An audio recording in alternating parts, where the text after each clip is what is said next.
2 weeks before Mary's wedding, she found that her sister-in-law was on the verge of a divorce. The day before the wedding ceremony, her sister-in-law decided to get divorced, so her husband said something ridiculous. He told Mary that they should cancel their wedding ceremony. Despite Mary's protests, her husband didn't change his mind, and he canceled the wedding without her permission.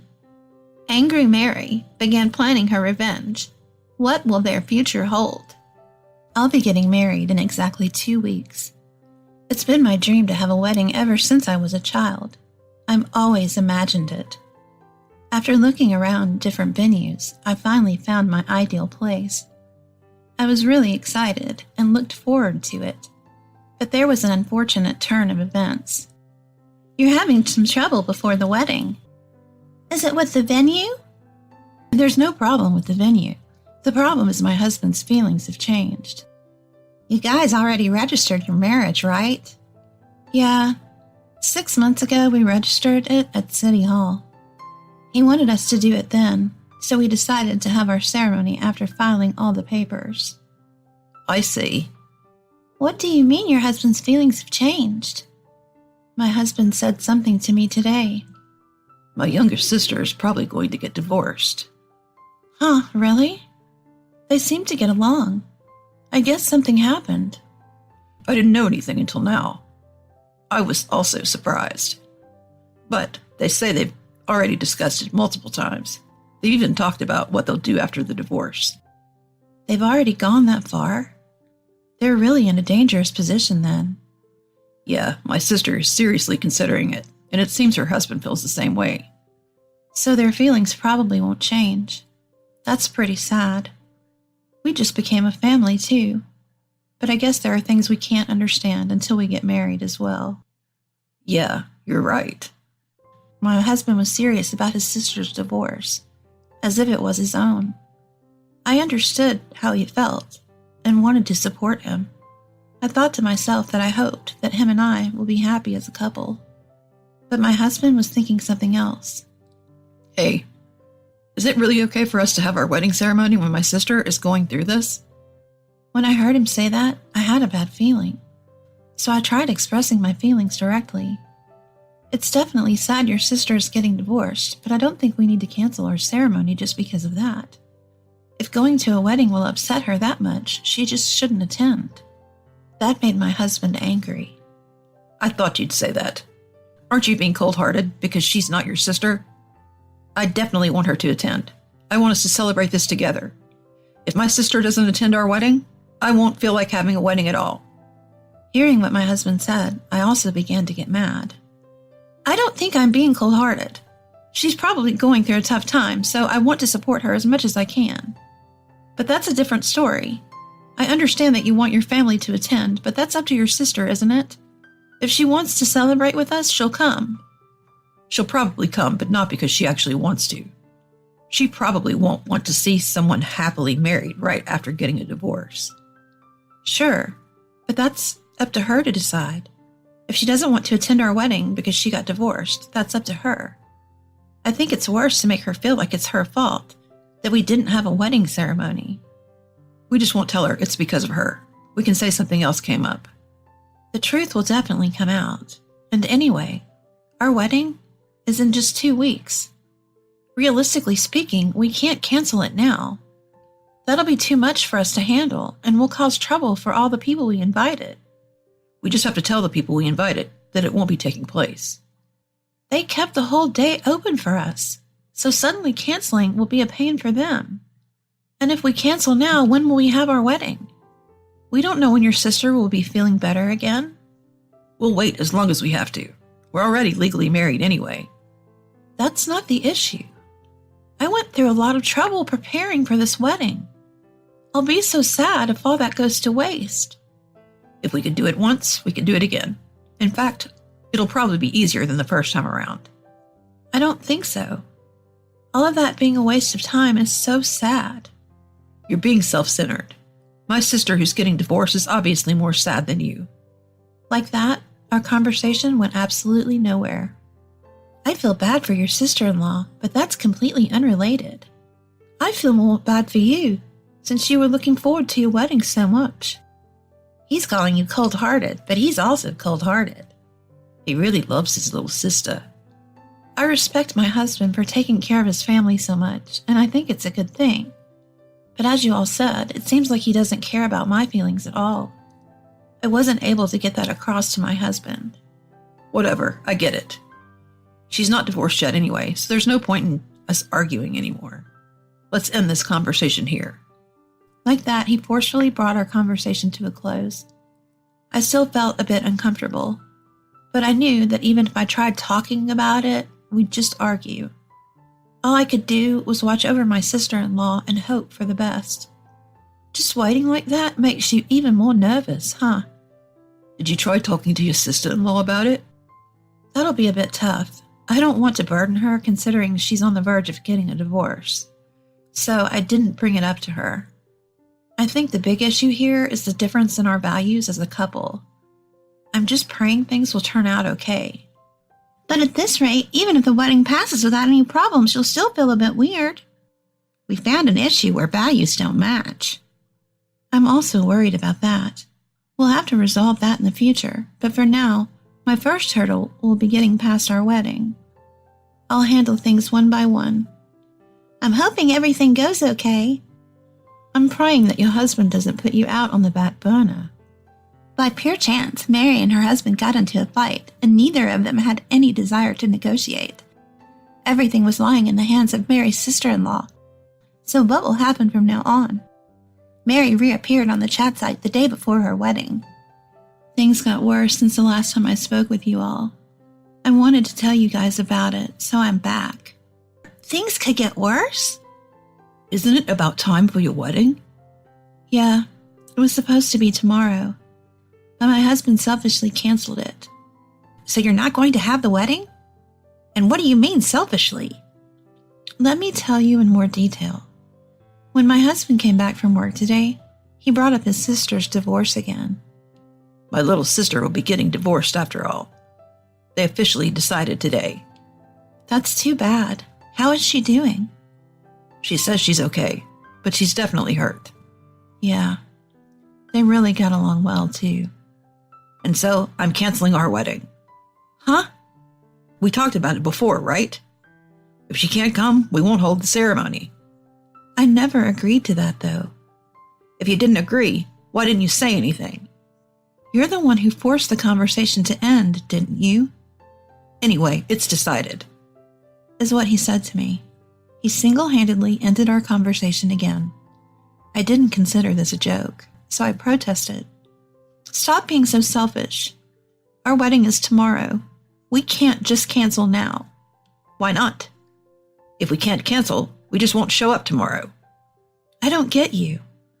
You plan on causing trouble for so many people for the sake of your sister? Well, I have no choice. I'm sure everyone will understand. If they don't get it, they're just inconsiderate. Anyway, I'm canceling. He began calling the wedding venue.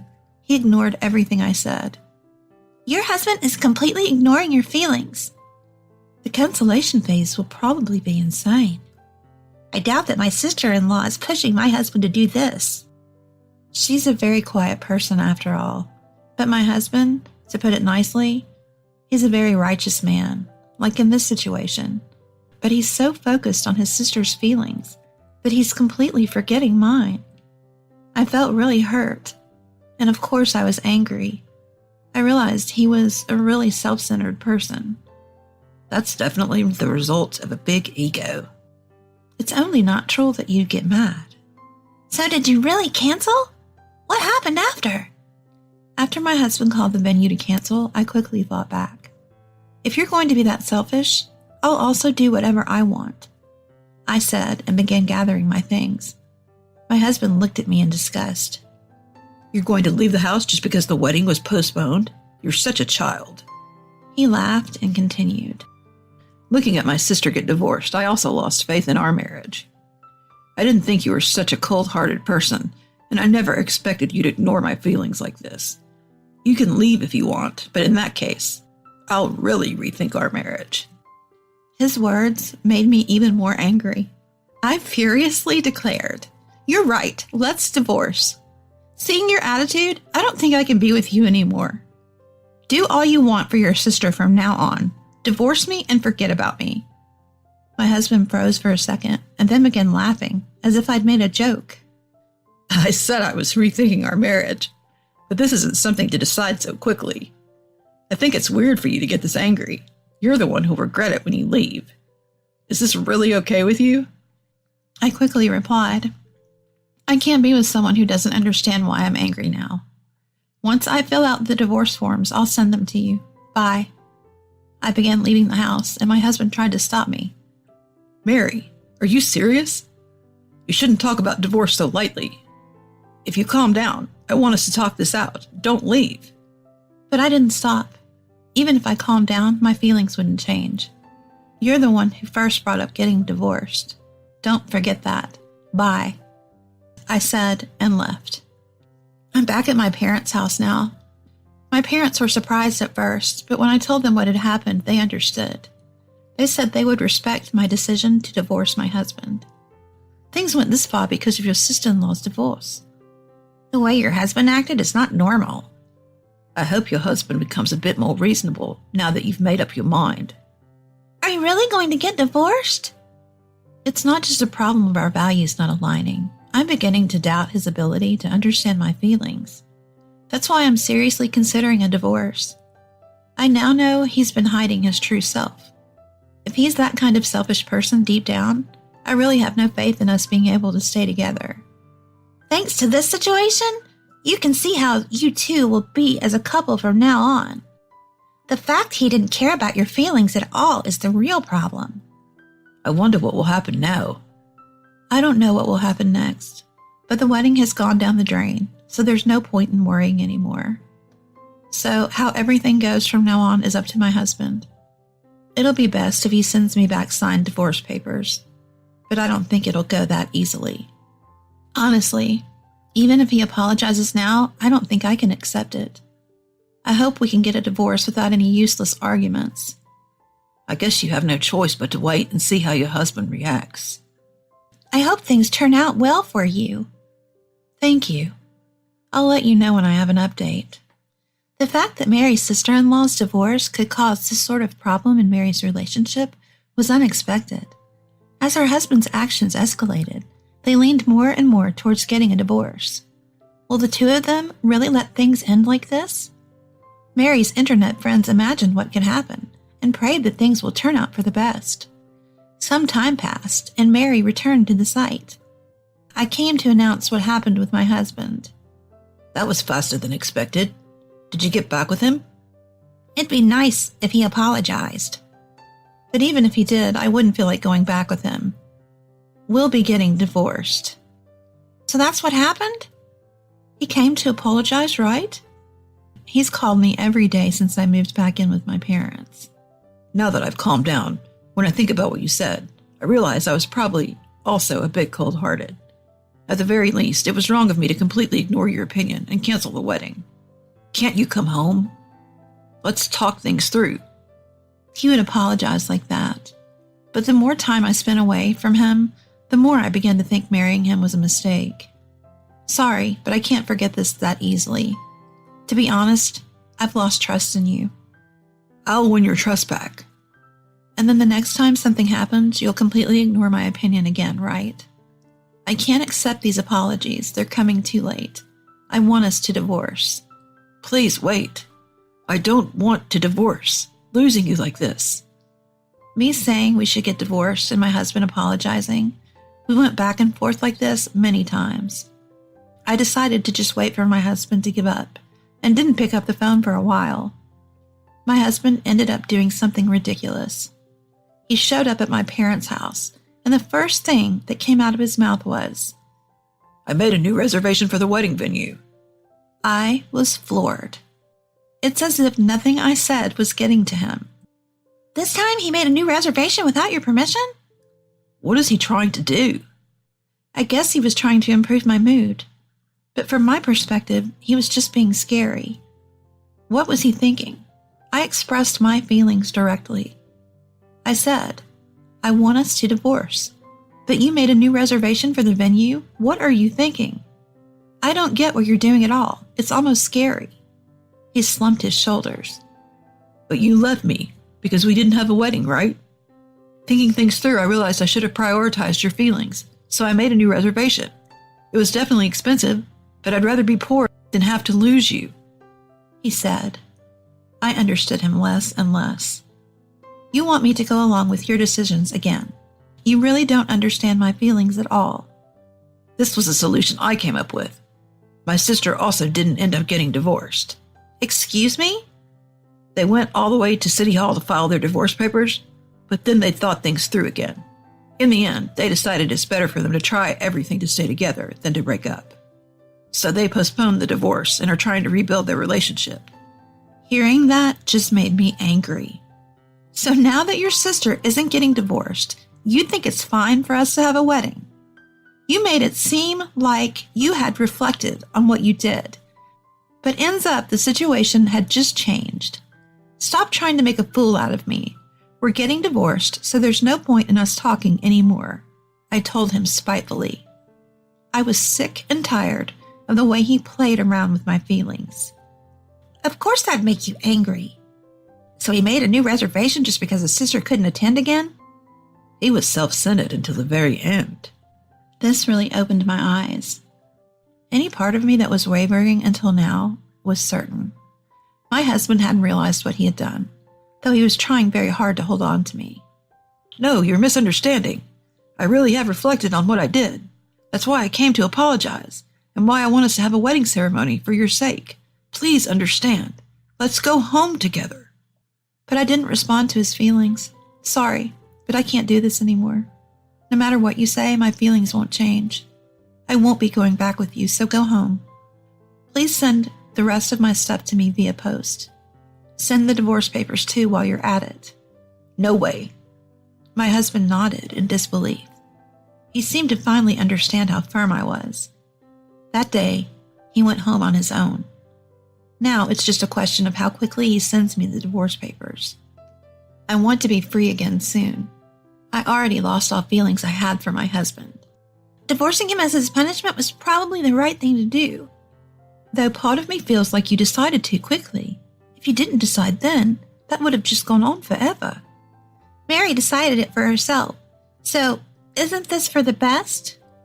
Yeah, I feel like I punished him well. I hope he regrets it. I'm surprised his sister didn't get divorced. He's the only one that will be stuck regretting everything in the end. Well, as they say, you reap what you sow. I feel no sympathy for him. My problems will be completely resolved soon enough. Thanks for listening to me all this time. You've been through the ringer. This might be a bit early, but congrats on your divorce. Mary's husband made mistakes due to his self-centered attitude, and in the end, he lost his wife because of it. Rather than worrying about his sister's divorce so much, he should have realized that his own relationship was in danger. But even if he regrets it now, there's no going back. I'm sure he realizes he was foolish. Mary seems surprisingly refreshed. All of Mary's internet friends hope that she'll be happy from now on. All right, everyone's presentations are done. Nick, the manager, said as he tried to move the discussion forward. Excuse me, I haven't. I recently found out something. Nick interrupted me and began to speak. There's apparently someone in this department who didn't graduate high school and is just a part-timer. Meetings should be for employees only. Absolutely right. His lackey, Mike, of course, agreed with Nick. I'm leaving. After leaving the meeting room, I started to shut down my computer. I noticed that an email had arrived, not in my personal inbox, but in the company's shared email. Thinking, there's no point in speaking up, no one will listen, I went home quietly. The next day, I heard a commotion from Nick's desk. He was staring at his computer screen, his face pale. Nick? Is something wrong? Mike looked at the screen with him. And he turned even paler than Nick. Why is he so angry? Knowing the reason for Mike's distress, I thought to myself, serves them right. My name is Adam. My mother passed away when I was in the 9th grade, and I was raised by my father. Well, you could hardly call it being raised. After my mother passed, my father changed. He drowned his sorrows in alcohol, and though he still went to work, he squandered our living expenses on horse racing. Because of that, I had to start working part-time as soon as I entered high school. Every month, I went to the convenience store with bills in hand that couldn't be auto-deducted from my father's account. Even though I endured it because I didn't want to be alone, I reached my limit in my second year of high school and dropped out. I found a live-in job at a distant inn. Thank you for everything. The day I left home, my father, still staring at the TV, spoke. Take care. That was our last conversation. Back then, 18 wasn't the age of majority, so I needed my father's permission to work, and I couldn't hide my place of employment. Yet, my father never visited me even once. I kept working just to survive, and before I knew it, I was 42. Years of hard work paid off, and I was transferred to the headquarters. I was thrilled to be recognized by the company, as I thought I'd be working in the field until retirement due to my lack of formal education. Listen up. Our work can change the future of our employees. Don't drag us down. On my first day after the transfer, Nick, dressed in an expensive suit, spoke sternly. There was a reason for this. Our inn was located in a prominent tourist destination, known so well that everyone in the state could sing its commercial jingle. At its peak, we had 5 locations within the state. But that was long ago. Due to financial difficulties and aging facilities, only the place where I had worked for many years and the original establishment remained. I was prepared to lose my job anytime, but now there was a glimmer of hope. With the rise of social media, the tourist area where the inn was located started gaining attention again. Depending on how hard the sales department, where I was transferred, worked, we could either thrive or be forced to give up this prime location to the new hotel chains continuously popping up. For Nick, who had switched careers from another industry to strengthen our sales, this was a battle he couldn't afford to lose. I understood why he had to be strict. I will do my best. Nick sneered at my enthusiastic declaration. Did you not hear what I said?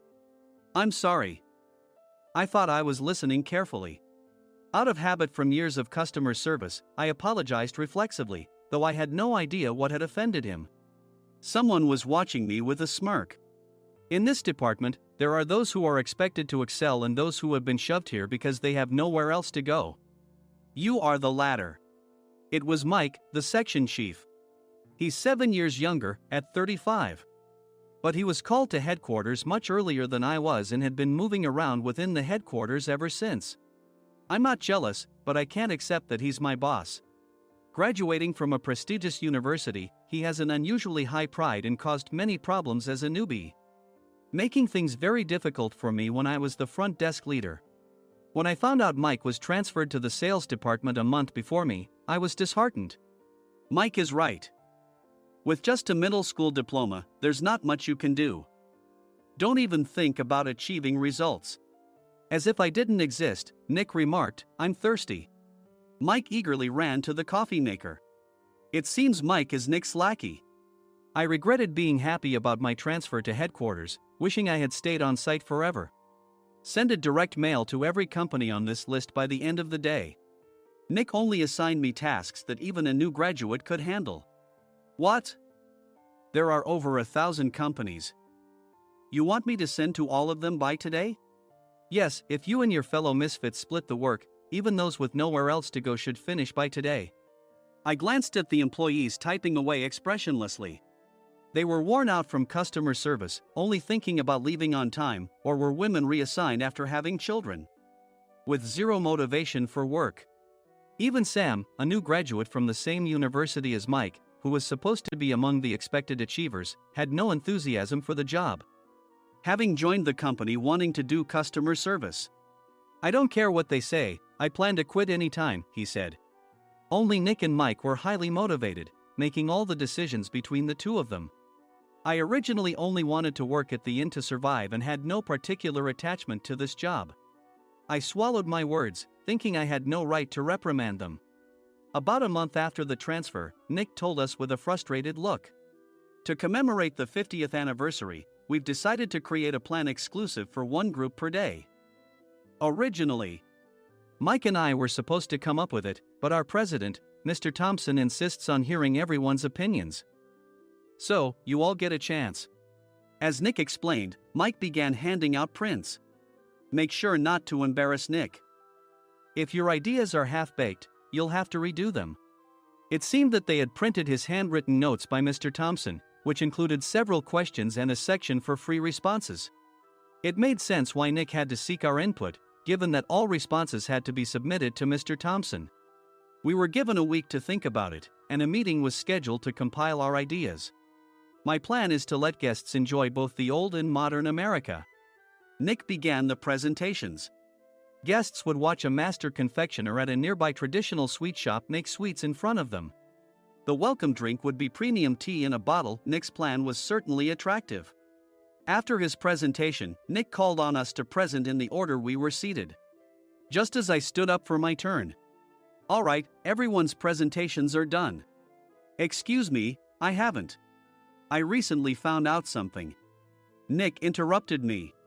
"There's someone in this department who didn't graduate high school and is just a part-timer." He was likely talking about me. I joined the company as a part-timer and was made a full-time employee when I turned 20. That was 20 years ago, so Nick and Mike probably had no chance to know until recently. Meetings should be for employees only. Absolutely right. After that, Nick kept creating opportunities to solicit everyone's opinions, purposefully excluding me from speaking. The meeting unexpectedly heated up and went past the scheduled end time. A few people asked to leave, and the discussion continued with the remaining few. "Still here?" Normally, you'd leave in that situation. Though I had no attachment to the job initially, hearing kind words from customers made me want to make them happier.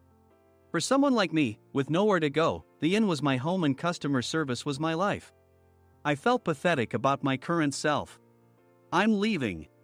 I left the conference room and started shutting down my computer. I noticed an email had arrived, not in my personal inbox, but in the company's shared email. Thinking no one would listen to what I had to say anyway, I quietly went home. The next day, while preparing the DM as instructed, I heard a commotion from Nick's desk. In his haste to stand up, he hit his knee on the desk. He stared at his computer screen, his face pale. "Nick? What's wrong?" Mike, thinking he should be the first to rush over, approached Nick while still wearing his coat. He peered at the screen with Nick. And he turned even paler than Nick. Why is he so angry? Who is responsible for this company? Nick, more irritated than ever, asked, and Mike answered without checking. "Probably Sam." Sam wasn't there because he was attending a morning training session for new hires. Nick gave up on getting angry and returned his gaze to the screen. They were looking at an email that arrived right after the end of the working day yesterday. Apparently, no one, including me, had checked it before leaving. The email was from a large company that used us for their annual employee trips. The president and executives of that company also frequently used our services personally. President of the company, Mr. Mason himself, had declared that neither he nor his company would ever use our services again. Well, some companies cancel their employee trips or stop using our services due to financial struggles. Let's just move on. Mike kept wiping the sweat from his forehead with a handkerchief. Knowing why Mike was so agitated, I quietly watched their interaction. "Do you know how much revenue we get from that company?" "We can find other guests to fill the rooms, but we'll lose the banquet costs. Gift shop revenue, rental car fees, and more. Moreover, the gifts were supposed to be prepared by the traditional confectionery shop involved in Nick's proposed plan. If it's known that we incurred such a huge loss at this critical time, Nick's position in the company would be jeopardized." Nick took a deep breath, seemingly trying to calm himself. "All right, Mike. Go to New York right now and apologize to Mr. Mason." "What? You're coming with me, right? I have urgent work to do." "I trust you, which is why I'm entrusting this to you. Please." Mike, believing Nick's sincerity, agreed with a determined look on his face, saying, "Yes. That's Nick for you." Even if Mike went to apologize, Nick would shift all the blame onto him if the client didn't change their mind. Well, it was Mike's fault to begin with, so it served him right. About 3 hours later, Sam answered a call from somewhere and repeatedly apologized, saying, "I'm very sorry." Everyone watched to see what was happening. After ending the call, he informed Nick with a weary tone. When Mike arrived at the client's company, he only made things worse, further infuriating Mr. Mason. He was demanding, "Get his boss here immediately." It was no wonder Sam was exhausted, dealing with such a call right after returning from training. What is that idiot doing? Alright, Adam, you're coming with me.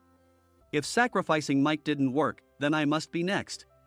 Normally, I'd want to refuse at all costs, but I saw an opportunity in this situation.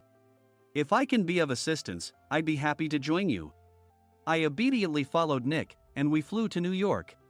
When we introduced ourselves at the reception, it became clear how serious the situation was, as the receptionist personally escorted us to the president's office.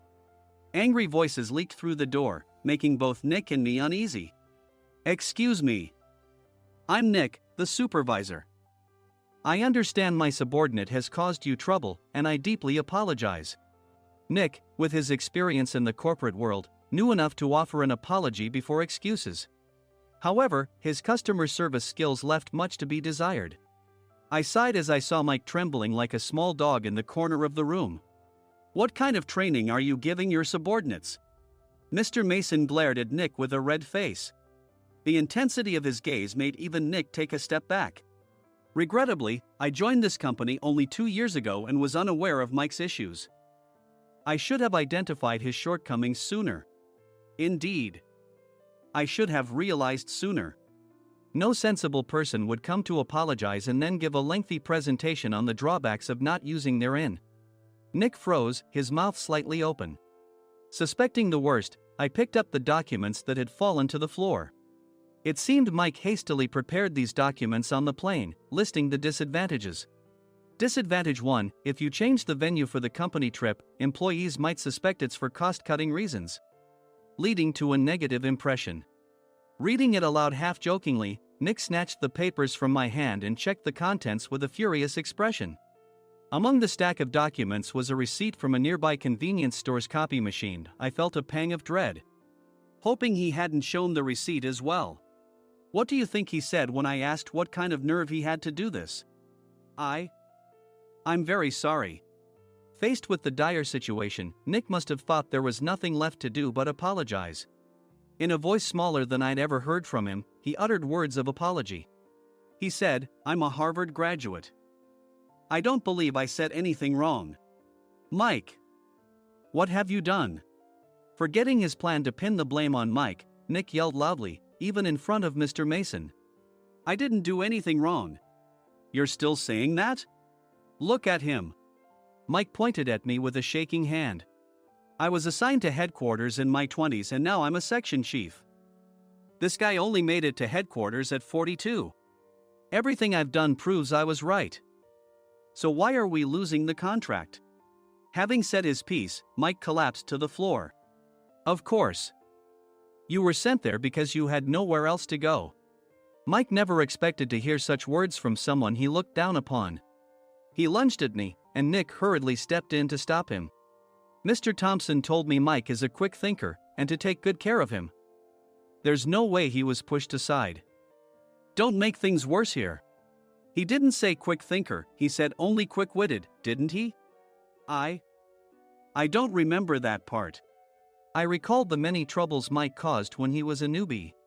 When Mike was on the front line, his pride was so high that he never apologized to customers. Customer service, especially in our job, doesn't work alone. It brings both good and bad situations. If the front staff or housekeepers made mistakes, or the cleaning company didn't properly clean a room, one had to apologize to the customers regardless of personal fault. Mike, in such situations, would never apologize, insisting he wasn't at fault. This often angered customers, and as the front desk leader, I frequently had to apologize on his behalf. He caused complaints and disrupted operations, which is why he was quickly moved to headquarters.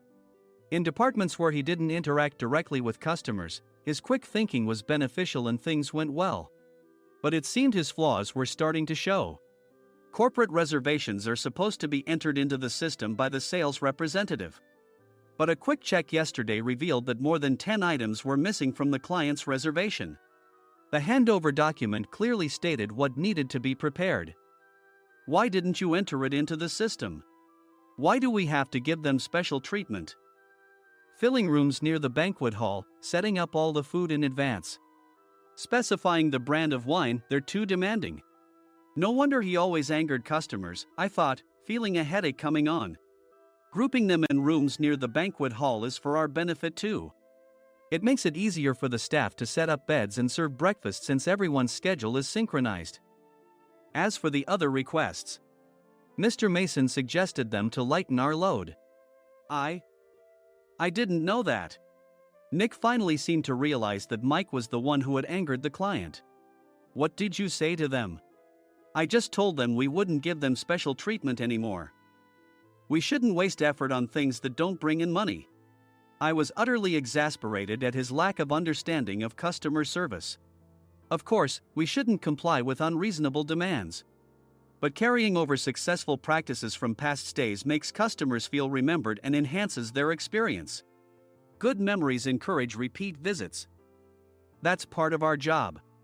I looked down at Mike, who was sitting on the floor. In our job, nothing is a waste. Mr. Thompson likely moved you to the sales department, hoping you'd finally understand this. How do you think he feels now that you've failed to meet his expectations? Mike, tears in his eyes, fled the president's office. I was amazed he still hadn't apologized. You have it tough, Adam. It's okay, we're all employees of the same company. I deeply apologize for this disrespectful incident. Especially after all the care you've shown us. If it weren't for you, Adam, I really would have stopped staying here. When I heard you were moving to the sales department, I was willing to reconsider if you handled it. Seeing us talk so amicably, Nick's face contorted. Do you two know each other? Adam's service is excellent. I always requested him specifically. Normally, we don't accept specific staff requests, but we made an exception for Mr. Mason, adjusting my shifts accordingly. He had personally stayed at our hotel just before my transfer, and during casual conversation, I mentioned, I'm moving to the sales department soon. If I hadn't told him then, things could have been much worse. Please continue to take care of us. I look forward to it. On the return flight, Nick awkwardly offered me a can of beer. It's still working hours. Of course, I had no intention of forgiving him for a single beer. Nick might try to pin everything on Mike and avoid any consequences. While pondering this, a startling fact came to light. Nick, the tea bottles for the plan have arrived. I handed Nick a bottle labeled with our inn's name. They look good. What are you talking about? These are plastic bottles. I had assumed we would use the trendy, high-end bottling tea. But what arrived were ordinary plastic bottles of tea with customized labels. The only unique aspect was the label, which had the inn's name, making it look customized. Upon further investigation, I discovered that a substantial amount of money was set to be paid to the tea company. It was priced like bottling tea. Does this plastic bottle really cost $100 each? The tea inside is specially blended for us. The extra cost is for that. Wouldn't it be better to use another tea company? Or is there a specific reason we must use this one? As Nick continued to make excuses, I showed him a printed email. I informed the tea company's president, Mr. Mitchell, that we discovered irregular payments and he confessed. He said you two were high school classmates and planned to split the extra money. That idiot. Why did he confess? That's not important. You should worry about yourself, this could turn into a police matter. Opening the bottle cap, I suggested.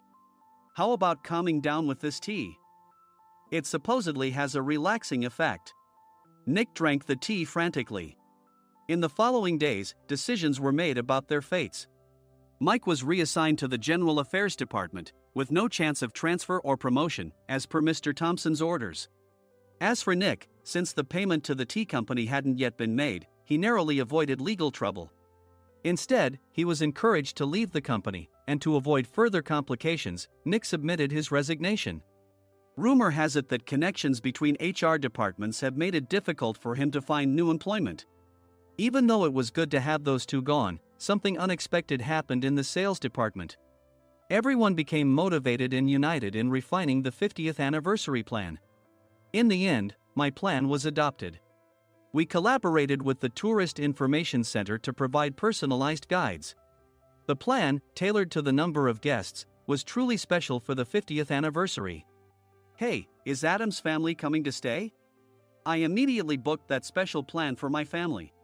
Sam noticed it on the reservation list and quickly picked up on it. Yes, I'm inviting my father. That's great. I might invite my parents too. I lacked the courage to face my father just as Adam. But here, with the confidence Mr. Mason praised, I felt ready. The 50th anniversary plan was a perfect opportunity to reconnect with my father. I hoped to bring back the days when we could laugh together as we once did.